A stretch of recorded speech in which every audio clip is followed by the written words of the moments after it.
ইট পাথরের স্তূপে দাঁড়িয়ে অতীতের কণ্ঠস্বর শোনা যায়। সেখানে একদিন ছিল আলো, ছিল প্রাণ, আজ সেখানে শুধু নিস্তব্ধ ধ্বংসাবশেষ। লক্ষ্মীপুর জেলার মধ্যে সদর উপজেলা পশ্চিম দালালবাজারে অবস্থিত এই দালালবাজার জমিদার বাড়ি।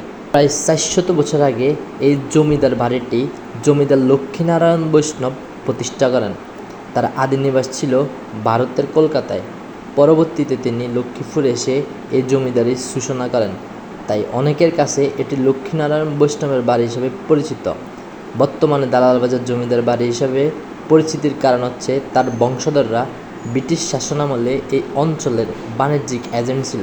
তাই স্থানীয় লোকেরা তাদেরকে ব্রিটিশদের দালাল বলে আখ্যায়িত করত, আর সেখান থেকেই স্থানটি দালালবাজার হিসেবে পরিচিতি লাভ করে। ভারতবর্ষ ভাগ হওয়ার আগ পর্যন্ত জমিদার বংশধররা একাধারে এখানে জমিদারি পরিচালনা করতে থাকেন।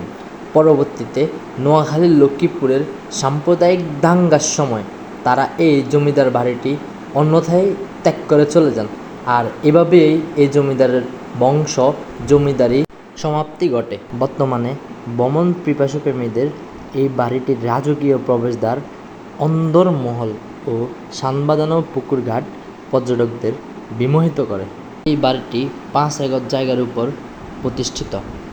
16শো শতাব্দীতে এই বাড়িটি উন্মুক্ত হয়। দালালবাজার রাজবাড়ি শুধু স্থাপত্যশিল্পের নিদর্শন নয়, বরং তার চারপাশে প্রাকৃতিক সৌন্দর্য এক অনন্য আবেশ সৃষ্টি করে। রাজবাড়ির চারদিকে ছায়াঘেরা প্রাচীন বৃক্ষরাজি যেন অতীতের নীরব সাক্ষী হয়ে দাঁড়িয়ে আছে। বিশাল সানবাঁধানো পুকুর, যেখানে একসময় রানীরা স্নান করতেন, আজও নির্জন জলে প্রতিফলিত করে সেসব দিনের স্মৃতি। বর্ষার পুকুরঘাটে বসতে শোনা যায় ব্যাঙের ডাক, আর দূরদের ঝিঝি পোকাদের একটানা সুর। শরতের কাশফুলে ঘেরা রাস্তা ধরে হাঁটলে মনে হয় যেন সময় থেমে গেছে।